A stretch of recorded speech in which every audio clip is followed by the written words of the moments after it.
Hi, everyone. Welcome to Real Talk with the Just for Girlfriends.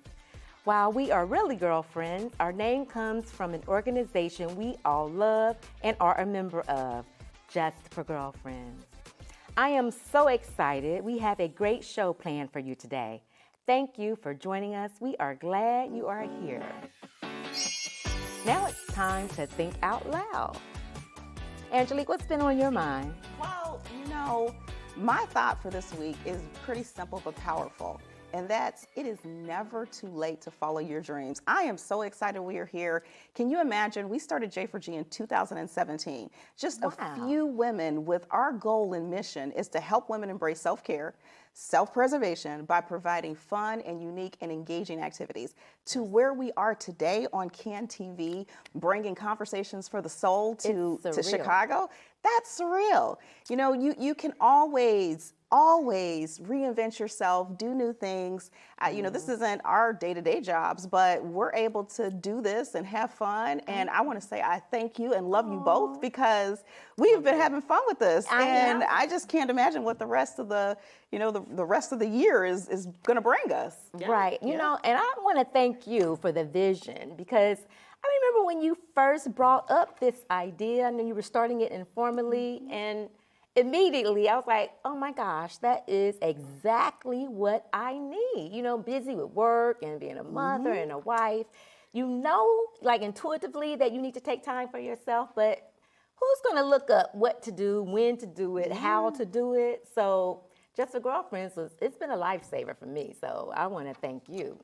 I agree. Thank you, and I love you. I love you too. Self-care is not selfish, and that is a saying that we need to get across to the world. Right. Self-care is necessary. Like they say on the plane, you have to put your oxygen mask on before you put your kids on or someone else's, because if you die, if you fall apart, you're not good for anybody. So that's what we do as self-care. You just want to turn up. That's all you want.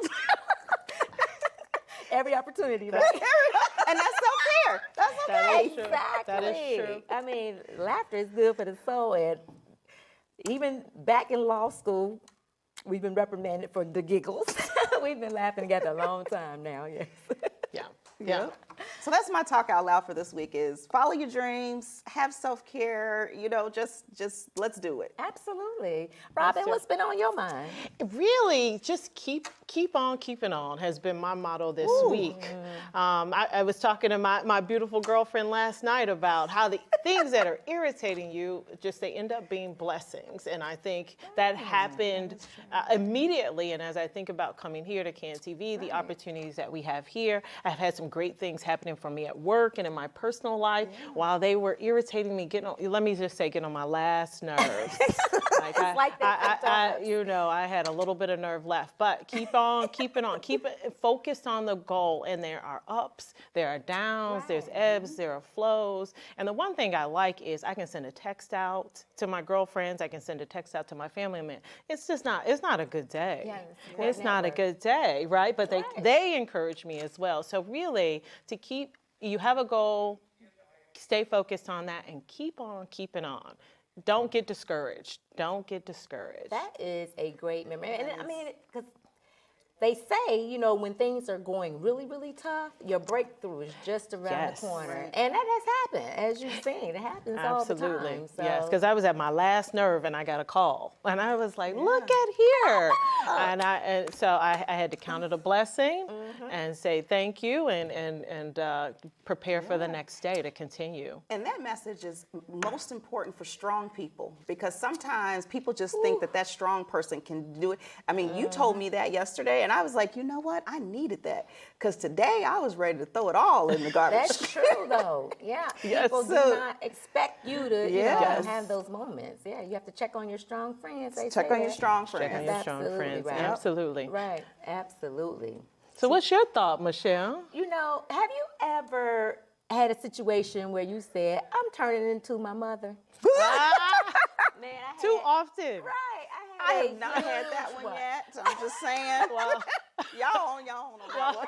I know Angelique's mother, and I can say there's probably a few moments. Right. So I think she just hasn't recognized it yet. Well, I have a 9-year-old, 9 going on 20, pretty much. And we went shopping.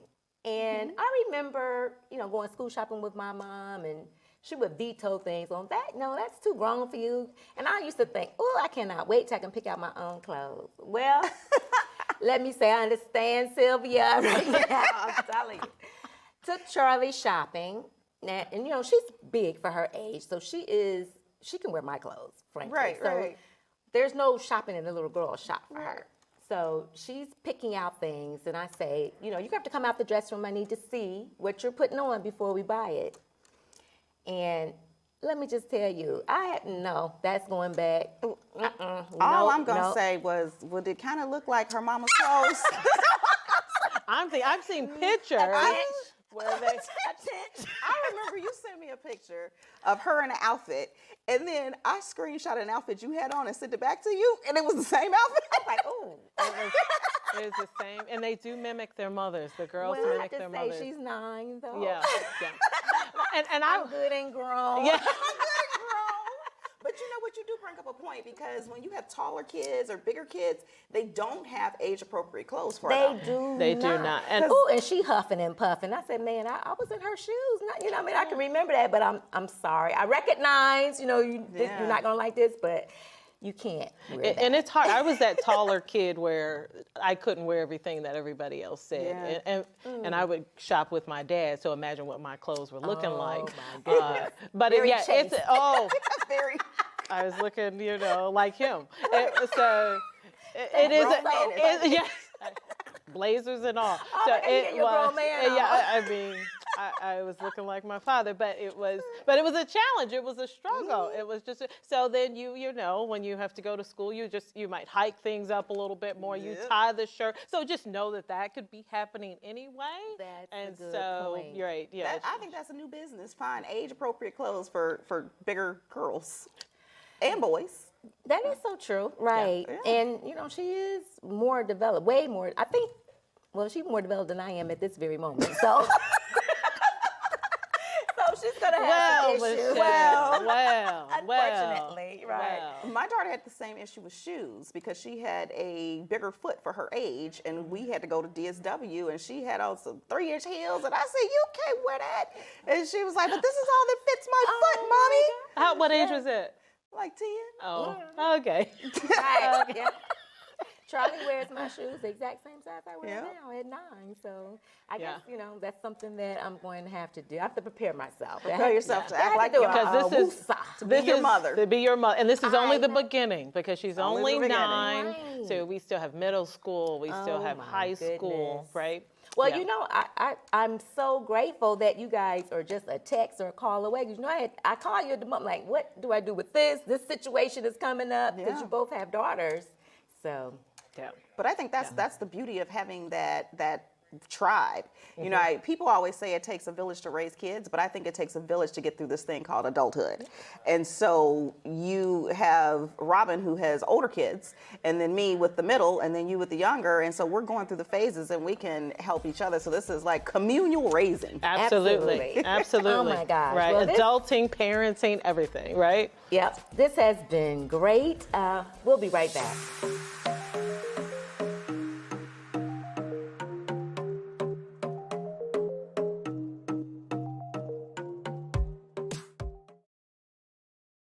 Chicagoland is filled with unique perspectives on culture and life. Each week on For the Culture, we'll delve into those perspectives with dynamic guests and engaging conversations covering a variety of topics. From panel discussions to one-on-one in-depth exchanges, we are going to unpack some of the issues and narratives unique to the Chicagoland area. From arts and entertainment, to business, to trending news, to diversity, equity, and inclusion, we'll get into it here on For the Culture. Hyperlocal television designed to inform, empower, engage, and activate. For the Culture airs Tuesdays at 7 p.m. on CanTV 19 and streaming on cantv.org.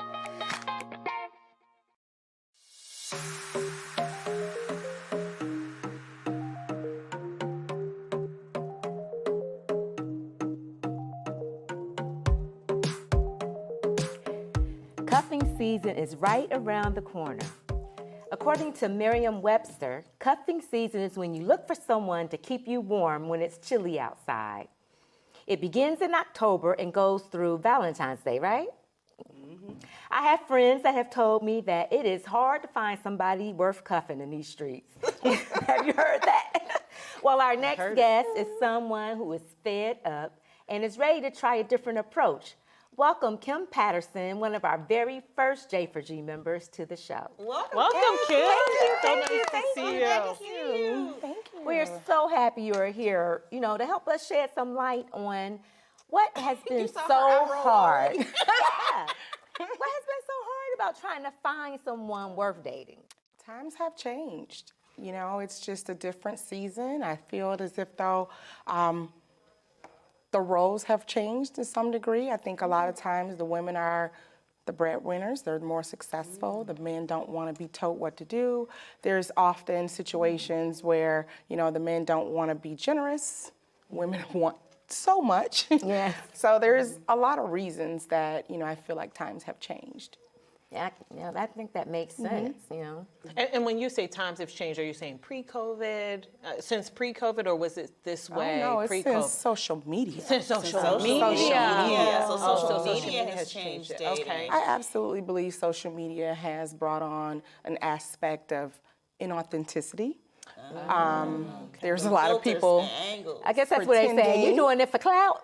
Yes, you know, there's a lot of people that are doing Yeah. it for clout. There's a Oh lot my of gosh. instances where, you know, the image that you see is not really who you're talking to, dealing with. So is people catfishing be a real thing? catfishing. Oh, catfishing is very real. It is Oh, it's real. real. You been catfished? I hope not. You haven't uncovered it yet. I haven't uncovered any catfishing. Okay. Oh my Thank gosh. goodness. I know. Right? But what you see, like in an app or online, by the Correct. time you see them in person, is not the same. It's not even just the visible. Okay. It's also personality. The way they present themselves on social media is not necessarily genuine. Okay. So what you know see is not always what you get when you meet the person in person. Is a physical change. You're interested in seeing, that doesn't look like what I saw on social media. And then their personality is probably not necessarily what you see as well. So. Well, you mentioned social media, but tell me, where do singles meet these days? So where have you met people? Gas stations, grocery stores, bars, picnics, Picnics? friend's house. You know, there's a lot of places to meet people if you're in the right space, right? I feel like, you know, where we live, it's a very family oriented, but, you know, I often travel to the city quite often. So I tend to put myself in environments where hopefully single people will be. So, you know, just all about, you know, you'll find interesting people. However, you know, you still don't necessarily get to know people just off that first initial interaction. And most of the time people are saying, what's your Snapchat? What's your tagline? They're not necessarily That's how they do asking the for your research, phone I guess, number. right? Really? I would have thought that would have been like in your 20s they do that. So even when you get Me too. That's what she said. She's not the same. Me too. And I so think- grown men be like, what's for your sure. snap? Well, I have to say, sure. even if someone reaches out to me professionally, I'm going to social media and see what they're about. You know what I mean? So And I understand that. people I put their whole understand- lives out there. Yeah, I understand that part of. So tell me this about the chatting, like using apps, let's say. So is it like a great date, a great chatting session, so to speak, maybe a week or so, and then by the time you see somebody, it's just very different live? It is. Okay. It is very different. Okay. You know, people are often a lot more confident on social media as well. So when you meet people, sometimes men are very intimidated by, you know, women that are professional or, you know, what they perceive to be as, you know, successful. So, you know, you run into a little weird, you know, situations sometimes just by just sheer nature of just being who you are. You know, some people can't handle. Okay. Well, before we move on, you mentioned you can meet someone at a gas station because a girl not single but she need a gas pump. Tell me how does this work? So I actually have a funny story. I was actually pumping gas and the gas pump wouldn't work. And I was just like, I know that, you know, I'm doing this right. I've been doing this for a lot of years. And this gentleman came over and he said, you know, I think you have to pull this handle back. It was not the handle that we traditionally squeeze. It was actually the, Old school I guess the pump. tubing Yeah. piece of whatever the case may be. So he came over, he helped me with the pump, and you know, he asked me for my name, and he asked me was I single, and you know, I was like, okay, yeah, let's see where this goes. asked me for my social media tag. I asked you for just On the spot or later? It was actually during the chat, like Oh, within okay. the next, I'd say okay. the next couple days. It was within the chat, and yeah, I'm not sure what he was researching, but yeah, I don't know. You know what I mean? You just don't want to necessarily give that kind of information to a stranger. I felt like I wanted to kind of get to know him first. Right. You know, so Outside of social Yeah. media. Because Yeah, you that's put a lot of interesting. stuff on there. You know Exactly. What I mean? Yeah, exactly. social media is a good tool though for research.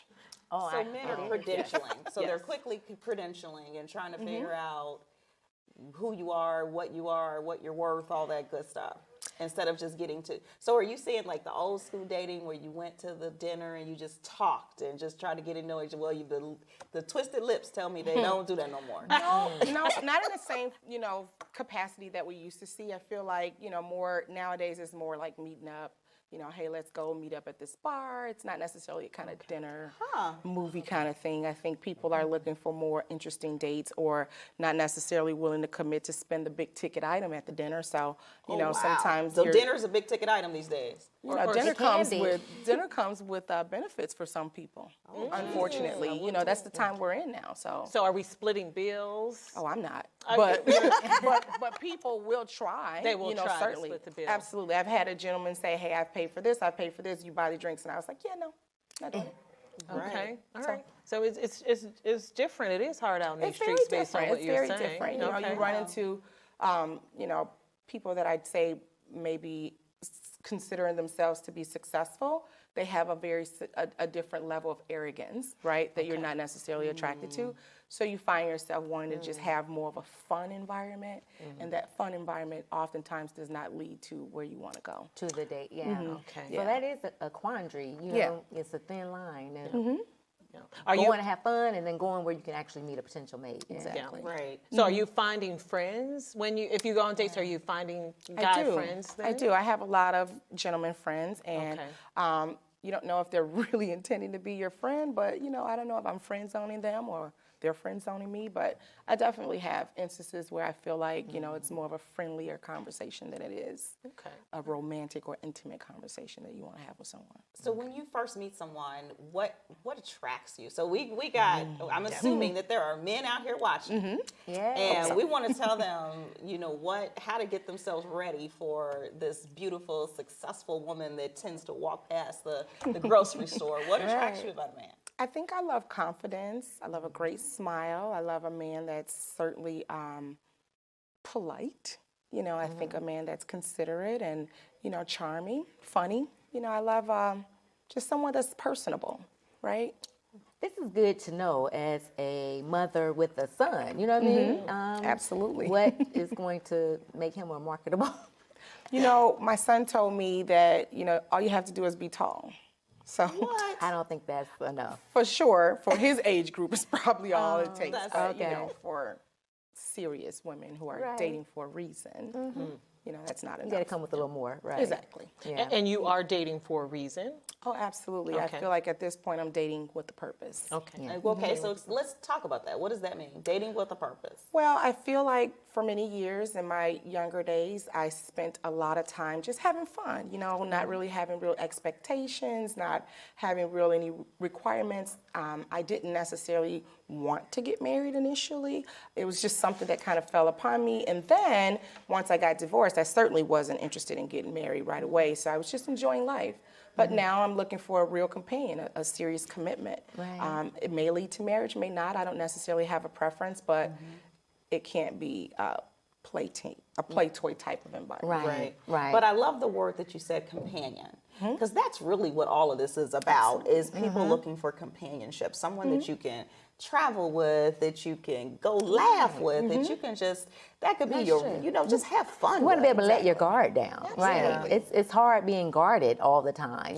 What do you really want? Why are you asking me these questions? Because I saw somewhere where I thought a person going to view someone's social media was actually positive, and they were looking to see what does this young lady like. Where does she like to go, and what surprised her with either gifts, not like expensive things, but little things and she was like, oh my God, he really paying attention to me. But he was actually like looking at her social media and saying, she would like this or she would like to go here or these types of things. So Asking I for your think it's social media nice tag. Yeah, in can that be situation positive. once you've gotten to know someone, right? Yes. Okay. There's a lot of creepy people looking at your social media too, so I want gifts from the right people. Absolutely. So Right. I think that, you know, a man that's taken or putting in the effort to get to know you by any means, right? Whether that be researching your social media, by listening, and in your conversation by actually observing how you move, what you like, you know, what you respond to. I think that those are the things that are sweet and endearing. But unfortunately, you know, social media, I think it has its positives and it certainly has its negatives. Absolutely. And I think just being on social media, having everything at your fingertips, people are not patient. They are looking for the right now. Absolutely. So I think that might have something to do Well, with I think it our too. whole society is not patient anymore. Not and at you know, all. it's interesting that we're talking about this because I was in the car with my teenage daughter and her friend, and it was a R&B song, but it was not a love song. It was like the R&B, but the words were all about Very direct. very direct. That's a good way to say it. They don't make love songs. They don't anymore. make love songs. And so, of course, maybe I was acting like my mother. Of course, I turned in some old school, and I was like, y'all don't know love songs. Okay, you had a mommy moment. And, had a moment. Yeah, but the songs back in the day were really about, let me show you, I will always And they're love you. classics. I mean, people play up at their weddings now. It was always and forever that I turned on. Oh, that's a Always good and one. That is a forever. really good. But it's different. Direct is a great word for the way the lyrics are now. You know, and I think that sometimes dating can be very direct and can be very inappropriate at the same time. You know, I think that a lot of times women say, hey, I just want someone to be honest with me. And then men are too honest. And they think the next woman also wants that same level of honesty. I want honesty, but I don't want you to just forwardly say, hey, you know, we went out to dinner, so now what? I can't believe Well, people thank think- you. Oh my gosh, I'm so glad you have opened our eyes to this issue. Thank you, Kim, for being here. We'll be right back.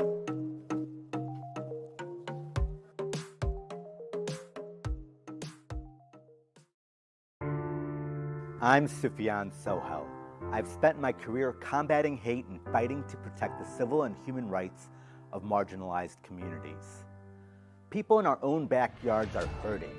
There are insecurities around food, economics, mental health, justice, healthcare, and our society continues to become more and more divisive. But there is hope. There are people and organizations right here in Chicago who are on the front lines working to bring about positive and transformative change, building a future that serves our most vulnerable. Each week, on Change Agents, I'll introduce you to some of these incredible people and organizations and examine how they are spurring innovative ideas and solutions to push our society forward in a more just direction. Hyperlocal television designed to inform, empower, engage, and activate. Join me for Change Agents, Thursday at 7 p.m. on CAN-TV Channel 19 and streaming on cantv.org. I am sure there are plenty of women and some men that have encountered the issues that Kim shared with us. Fortunately, there is help. A professional matchmaker is here to help us navigate dating using technology. Welcome Vanessa Cicilla from It's Just Lunch to the show. Welcome, Vanessa. Thank So you, excited ladies. to have you. Thanks for having me. you. Absolutely. So you heard some of the issues that Kim had. I hope you have some advice for the singles out there on how to navigate this potential minefield. Yep, it is very different today. It's a whole new ball game, so to speak. You know, there's a lot of new apps, and there's different apps for different types of people, and it gets very overwhelming. What my clients tell me at It's Just Lunch all the time is they're burnt out. It's called dating fatigue, swiping fatigue, because a lot of these dating apps, these people are on, the singles are on, they're excited at first, and then it's endlessly swiping, non-stop. Lefts and rights. Lefts and rights, and a lot of these never even come to fruition. Nothing happens. You know, it's fun at first. It's, oh, exciting, I'm talking to somebody new. But then after back and forth for 2 days, 3 days. No date. No dates. Right. You know, and I always say to my clients too, that you know what? If a day goes by and they're not asking you out, time to move on. That's it. Oh, so wow. So it's literally a day? I'd say so. Listen, if you're talking to somebody back and forth for, and I'm talking a whole day, so texting can go on the whole day. Right. So if that's the case, you better want to meet up with me, and Right. take me to lunch or take me to dinner, because if this is going on for 3-4 days a week, something's fishy there. Something's not right. So. Now, do you find that most of your clients are using dating apps, or are they meeting in places like Kim said, like all over? What's your A typical little bit of mix? both. I mean, some people like to meet organically. I think that's, the old-fashioned way, or meet through friends. But sometimes if you meet through friends or through work, things get sticky if it doesn't work out. Yeah. So people try to avoid that sometimes. But the apps seem to be a big thing, and again, when my clients come to me at that point, they're like, all right, I've had it. It's all about you. I'm Find done me with the somebody apps. great, and men and women. And, exactly what Kim was saying before is so true. Wow. We have a lot of men right now because they're like, I am sick of women airbrushing their photos. I am sick of nobody looking like they say they look. For women, it's like, I'm sick of men lying about different things. So with us, you tell me everything. I do a full interview. We make sure everybody is who they say they are. So it is what you get. Talk more about the process, Yeah. because I've never used the matchmaker. What I've seen on TV, and we know that Yeah. can't be accurate at all The times. So millionaire matchmaker? Yeah, that might work for some. that show was good, A but I'm millionaire like, matchmaker. So tell us, say for instance, Kim, who is fed up with the organic dating scene. She comes to you and say, I'm looking for a companion. Yeah. What is the first thing that you do? So the first thing I do is a full interview. I want to know what Kim's looking for, what she likes, what she does for fun, because we believe in It's Just Lunch. It's based on compatibility. You don't know how many times I have clients come in and say, I want A, B, C, D, E, and F.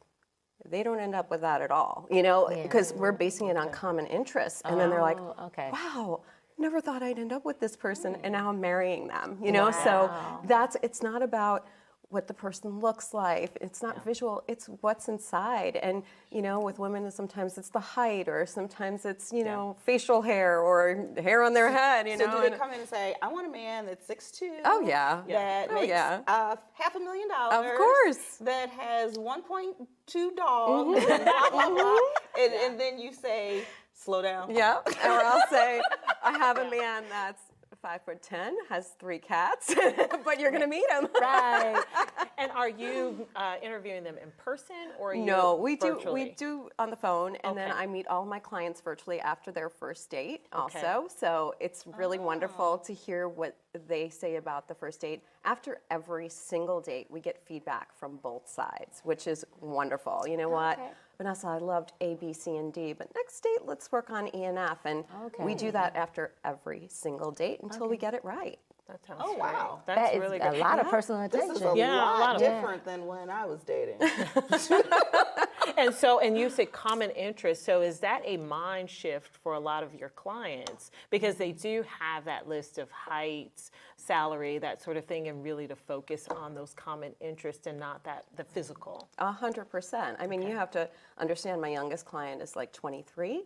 My oldest is 80. So, there's a difference between what the 23-year-old wants and what the 80-year-old wants. And a lot of my older clients, they were married to the same person for 50 years and they lost spouses. So it's like they're like the 23-year-old dating for the first time, Yes. right? And they're used to dating back then, Which was very totally different. different. I cannot even but imagine. I give them credit, and we work. Our dating coach is amazing. She works with them. We handhold all through the way. Making sure everybody's comfortable and where they want to be. This and is like getting a job. yeah, It sounds like a lot of work. It Listen, sounds like a lot it of is, work. but the interview is so important, especially these days. People with politics, religion. There's so many factors involved, and I about that. don't want anybody going on a date and feeling uncomfortable. And right? I think You that gotta would have fun. help the problem of you thinking you know someone and not really knowing them. So you're putting in the Exactly. legwork up front Yeah. instead of the person dating. Yep. And this solves what Kim said. The person is giving all this persona on social media Exactly, of who they right. are because you've already gotten rid of all You've gotten that. to the root. Yeah, So exactly. if they said they had a Maybach and they really had a Kia, you've already, Look, a mock bay.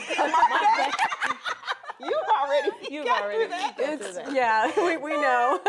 So do you not give out the person's full name? No, we don't. Okay. So, and even location, because Yes. that's another thing I laugh. Well, I want to date somebody that lives in my town.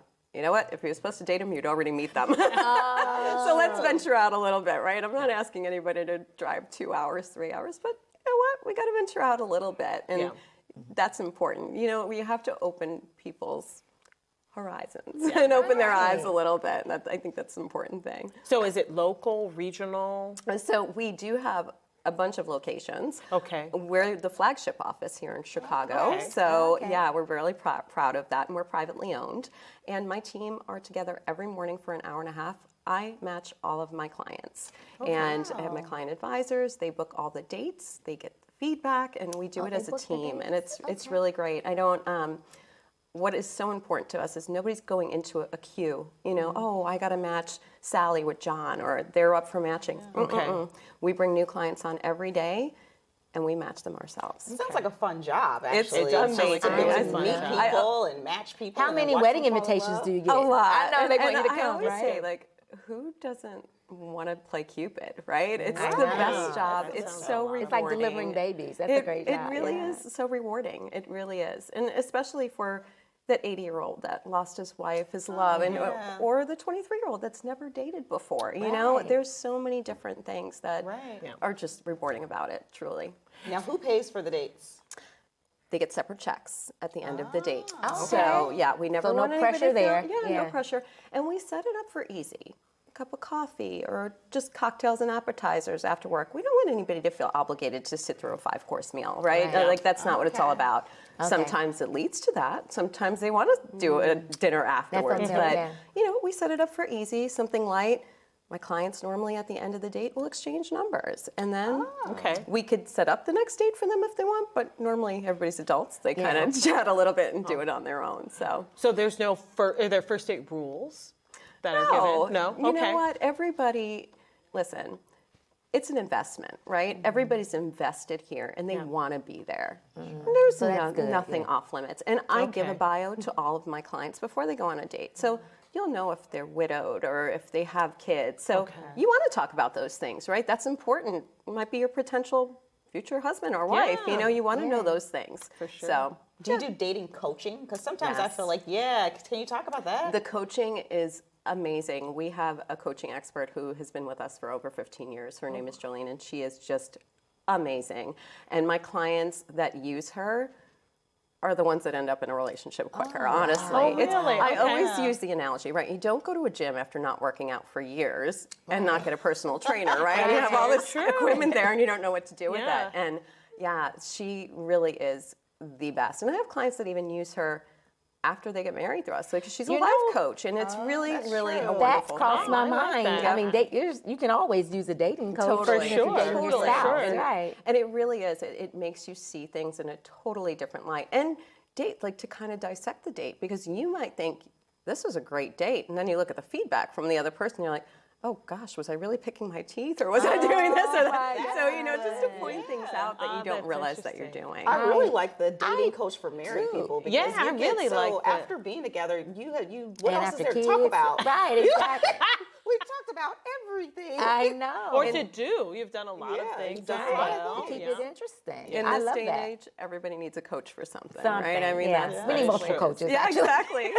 That is true. That is true. So how did you get into, matchmaking? Being a matchmaker. I Cupiding, feel like yes. I've been a matchmaker since high school. I really do. I grew up in a large family. I grew up in New York, and it was one of those Italian households that my parents, grandparents, uncles, everybody lived together. So it was always a party at my house. We had the pool in the backyard, so I was always trying to fix people up. So I always say I was born a matchmaker, kind of. I love it. I love it. And I love it. Like I said, it's always great to see people happy. Sometimes it doesn't work out, but I always say, listen, we get new clients every day. I might not have your person today, but who's to say that's tomorrow or the next day? So when you think about your clients and doing this, what would you say your biggest mistake was? Oh gosh. Not your mistake, their mistake. Their The mistakes. biggest dating mistake. Biggest dating mistake I can honestly say, people go in with a negative attitude, right? I always say go in with a positive attitude. Get a new haircut, buy a new blouse, like do something fun. Okay. The biggest thing people say is the biggest turnoff is how you treat the wait staff, right? If somebody comes over and you're nasty to the wait staff, that's a huge thing. But positivity is important. I agree. Thank you. We appreciate you being here. Thanks for having me, ladies. Thank you. Thank you so much. We'll be right back with For Your Health.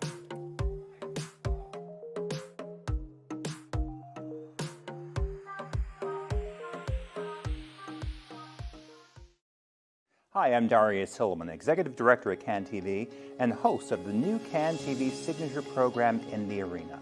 Honest, thoughtful, and compelling conversations with a decidedly Chicago flavor. In the Arena will spotlight the people who may or may not be well known, but absolutely are well worth knowing. Sitting with me in the arena, I'll challenge and support each guest as they share fearlessly who and why they are, as well as unpack key successes and mistakes and lessons learned from either. Hyperlocal television, designed to inform, empower, engage, and activate. Join me for In the Arena, Fridays at 7 p.m. on CAN TV 19 and streaming on cantv.org.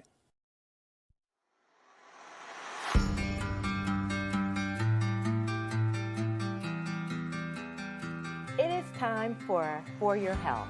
Today we are discussing sexual health. It is getting cold out. We know you're going to be spending a lot of time indoors doing indoor things. We want you to stay healthy while doing them. Robin, please introduce our next guest who will tell us how we can do just that. So we have today here Dr. New from the University of Chicago. He's an assistant professor of medicine.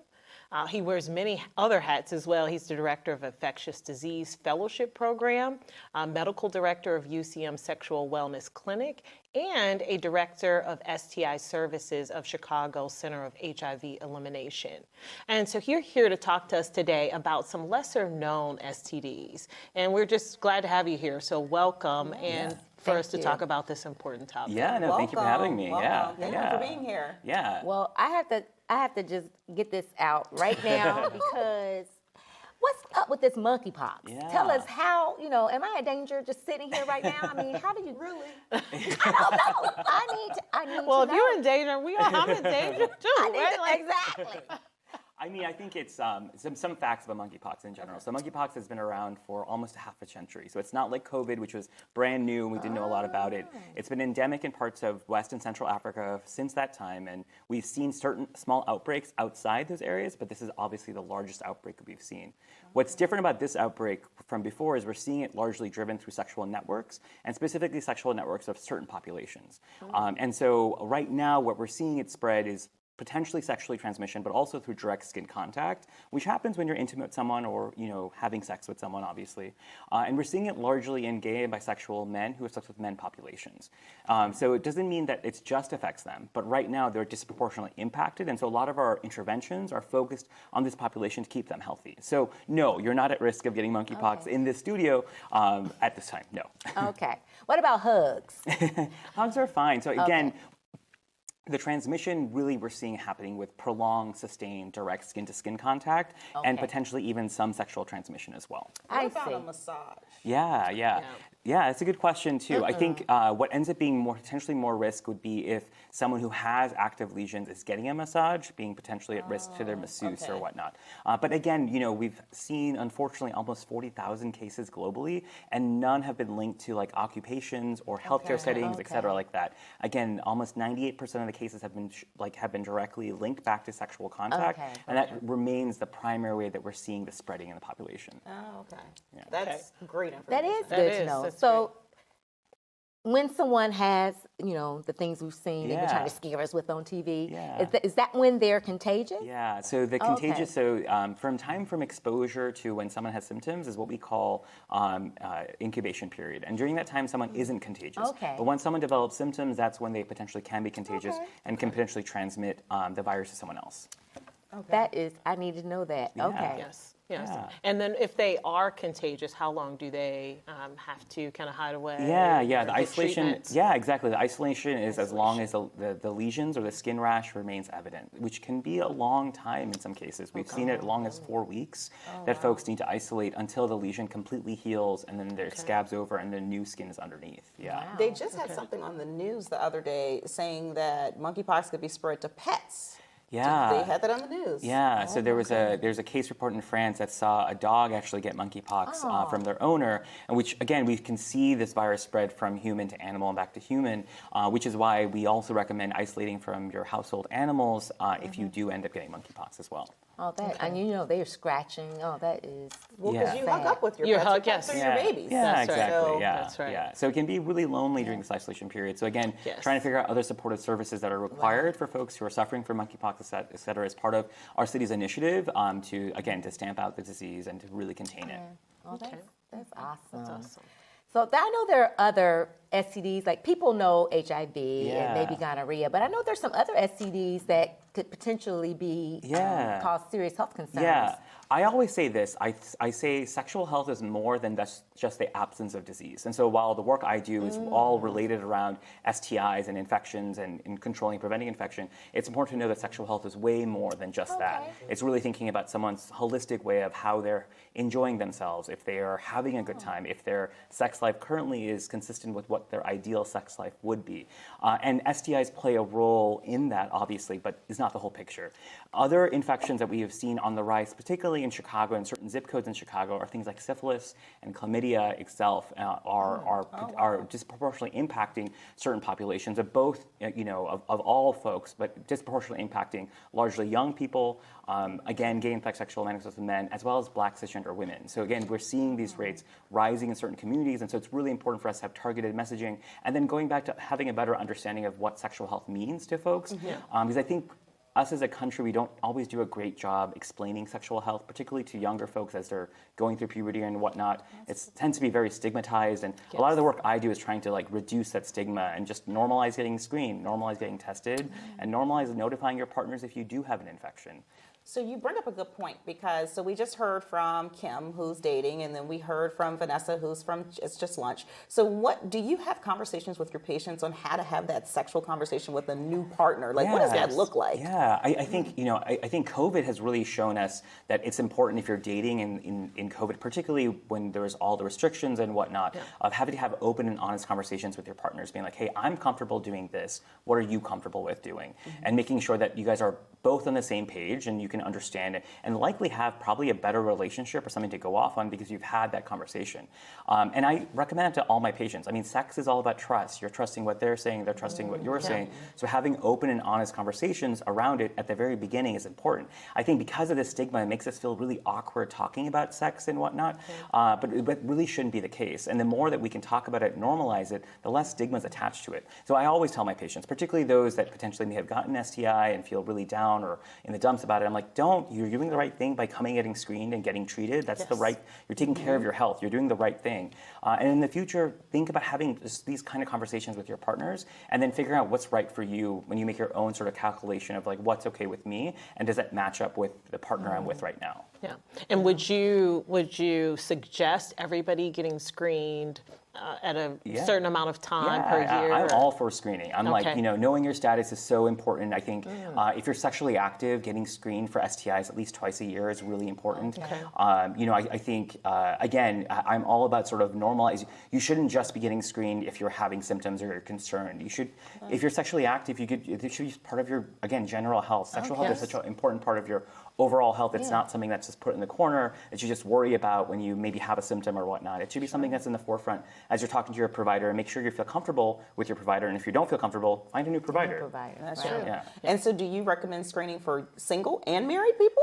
So I think if you're in an open marriage or you're having other sexual partners outside your marriage, then you should be getting screened, et cetera. Or if you're having concern that maybe your partner it's not mutually monogamous, then you should be getting screened as well. And getting a new marriage, getting a new partner. I was gonna say, I mean, everyone has their own arrangements. Possibly so looking. potentially, Yeah. yeah, exactly. So then as people are cuffing, as that's coming upon Yeah. us, Yeah. if you had to say two things for them to walk away with, What should they be doing? Well, I think know what you want, right? Like, you figure out, like, well, what am I looking for in this? You know, if it's going to be something fun and something casual or whatnot, that's fine. But then making sure that the other person knows that too, and making sure, again, you're both on the same page of what you want and what's important to you. And I think that's really all. So it boils down to communication. Right, really. exactly, Yeah. exactly, yeah. And with this social media, we heard people don't communicate as much. So, Yeah. Or either they're too direct. Yeah.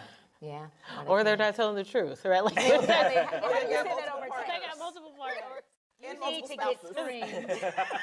That's not the text anybody wants to You need to get screened. Yeah, go But get I screened tell them now. at least they get told that, right? Yes, Versus sure. not You being get told told. that, However, and then yeah. You'd rather be told, or Right. do you want people to give you the screening paper, or Right. do you trust people? So Oh, they that's better not do it hand in hand. I mean, I don't You better know. send me a right? On a text. first date, and here's a screening paper. You, what's yours? Right? Oh, Like, I what's thought yours? you meant after they No, have a no, problem. not and they after. tell you to get I'm thinking screened. before. Well, before. if we talk Mutually, let's go together. or if we're talking about what makes you comfortable Yeah, and you know, setting boundaries, so Exactly. to speak. That's a great idea, You know, actually. what Again, do it you comes down do? to just open communication, which, again, some of us have a hard time doing because sex and STIs and getting screened is so stigmatized in this country that trying to get a better idea of, like, okay, let's get rid of all of that and just get to the basis of what we want to do. Do you find that younger folks are more open to it, or older? Or? I think so. I think younger folks are much more open in talking about sex or right. talking about their sexuality, talking about what their preferences are than I can think believe that.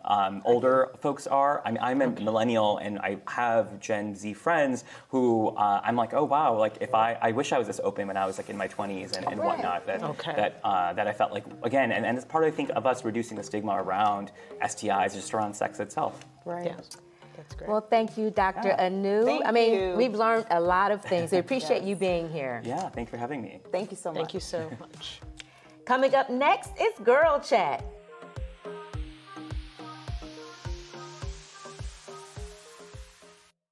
Hi, I'm Michelle Skinner. I'm Angelique David. And I'm Robin McFarland.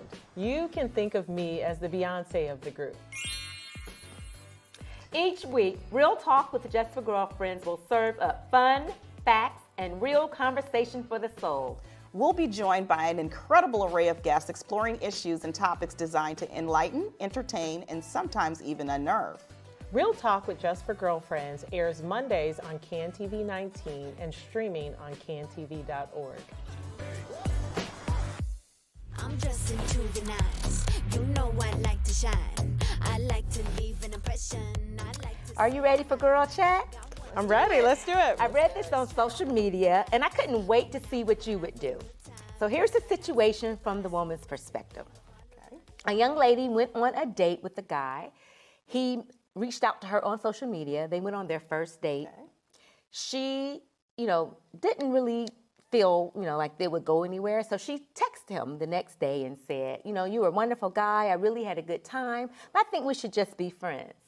And then she put their exchange on social media. He responded, friends, huh? Well, I sent you a Cash App request for $40. You need to reimburse me for your half of the date. And I appreciate you doing that today. I appreciate you doing it. You gave her a deadline. So what would you do, Angelique? If you were very polite telling someone, I'm not going to waste your time. And he was like, well, I need my money back. Run me those coins. What would you say? Run me my money. It probably depends on the mood I'm in that day, and you probably know me. So one part of me may just delete and block him and just forget it. And another part of me actually might pay for the whole dinner and tell him to go on about his business. I might Cash App him 80 and say bye. That's so funny because that was my initial reaction. And maybe 120, so the next moment. I'm going to give you something for the next moment that you bought it down. Ooh, that's so petty. That's so petty. Ooh, that's petty. Robin, what would you do? She gonna text the 200. And be calling them. So you get it? I need a comment saying you got it. Thank you. Thank you. Yeah, but it's interesting because now after hearing from Vanessa talking about they automatically split the checks because there's no pressure on the first date. Yeah. Now, I don't like the way he did that. Now, she was nice. There was no expectation set up front. They could have said something earlier. So I'm not okay with that part of it. He was being petty. He was being petty. Right. He was being petty. But also, I think now that she said that, I'm like, okay, so the pressure is off. Would it be okay on these first dates now to say, you know, it's our first date. We don't really know each other. I'm okay splitting the check. You're okay splitting the check. Maybe I don't know. I don't It's just know. so But different than, like, it's now that we've different. heard all of this, it is a lot It's different from different. when we dated. And, well, and I didn't do any dating, so I don't know, right? So How you didn't do I anything? did, another show. Another show. There's another show. The little dating I did do, I didn't pay for anything. Let Right. me say that. The little Okay. bit of dating I did do, I did not pay for anything. But it sounds like it's just so different. And I would have never thought of the splitting the check up front and them arranging it that way would have been a part of it. Because I've heard of other dating services where they kind of leave it open to the dates, right? And then you have the discussion. But she specifically said that takes the pressure I think off. that's a good idea. And the dates are small. So I mean, It's they're small, Had to be a right? small date if it was $80. And $80, right? Oh, I don't know date. about their date. I'm saying the just for lunch date. $80. I mean, That's probably why she wrote, I think we should just be friends. Because it was an $80 date. So it was a cheap date. That could be why she wrote that. I don't know. I think it's just, interesting. you know, back, so when I was single, I did serial date. I dated a lot. Yeah. But the men always paid. And you just were It used wasn't to- even a question. It wasn't even a question. And it just seems interesting that today you go into it knowing that you're going to, because what does that set up? And I know this is probably a whole nother show, but does that mean that y'all split y'all life 50-50? I mean, what's the precedent that you're I setting? think that's Some too marriages far. do We didn't that. move too far. We didn't move way too far. I mean, you said precedent. We just talking about a date. We talking about date one. We don't know each other. When you go into an interview, you putting your best foot forward. Right. So, I'm is telling that you your how best to treat foot? me. Right. Yeah. Yes, that's But You you know teach what's people how to funny? treat You do teach people Back how to then, treat. you were saying, you know, the men, they paid. It wasn't a question. And I used to take joy in setting up a date and paying for it. I mean, it just blew their mind. Because then it was, Right. then it was Yes. a surprise. I thought that was really fun. I'm talking about, you know, every now and then. Well, but my dad always told me, you have enough money in your pocket to handle yourself. Always. always You do. always Yes. do. You Because definitely have it. because it was always, there was an exception of something like that could happen, or just being able to take care of yourself. But I mean, Vanessa brought a different perspective Yeah. for me That is a different on taking the perspective. pressure off. But what about, you know, the man brings the woman flowers, and well, you know, we were always taught they're supposed to you. But that court is you. They're but supposed to that court is you. very chivalrous, They don't do right? that. So I there know is they courting, clearly don't and court. then there's in-home submission, right? Like there's What? Another show. Another show. Oh, my gosh. Well, I've had a blast here, ladies. This has been amazing. great. This is going back to when we started in 2017, just for girlfriends to be where we are. Well, please let us know how you would handle this situation if it were you. You can send us a message on Facebook Messenger at just4girlfriends. Or you can just send us a message and leave a general comment. Send us some love or just let us know you tuned in. We know there are 1,000 other things you could be doing, and we are so happy you decided to spend this hour with us. We will be back next Monday, same time, same channel. See you then. Bye. Bye.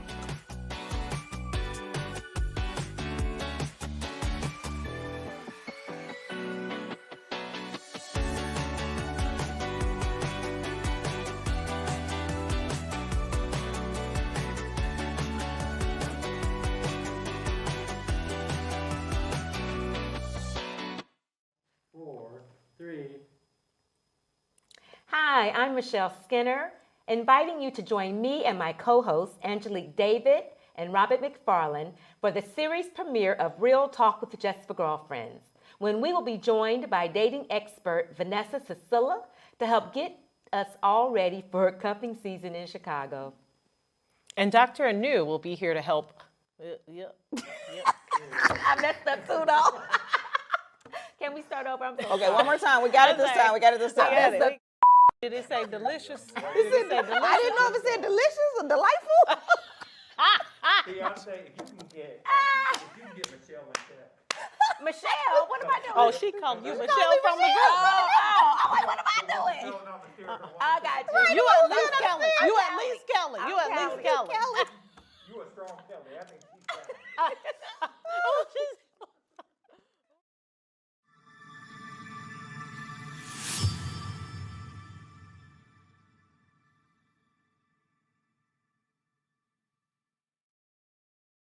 You know, someone had asked me at one point, they said, what's your biggest issue? Like, just, it was a friendly conversation, and it was such an impactful conversation that I had because they were asking me, as a Black business owner, what is your issue? And I remember saying to this person, I said, being Black and being in advertising. And at that moment, he looked at me, and I give him so much credit because he said to me, how do you make that your biggest asset?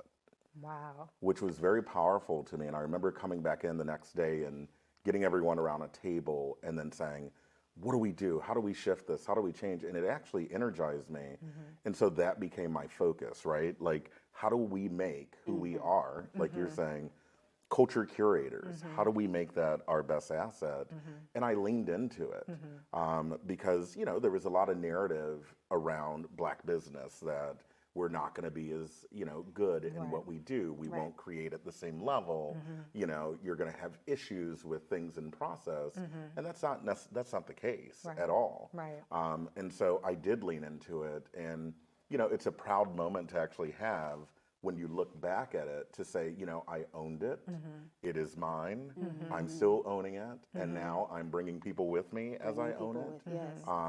And that's been very special to me, is the ability to give back through a platform, right? Yeah. That in the very beginning, I didn't know if it was going to work. Yeah, for I didn't know if it sure. was gonna That work. part. Yeah. Didn't know if it was going to work. Right, which I think a lot of business owners can attest to. So you are both creators. Where do you get your creative inspiration from? Where do you draw from creatively? What are you watching? Are you on social? Are you TikToking? Like, what does that look like in terms of kind of your source of inspiration to kind of pour into these programs?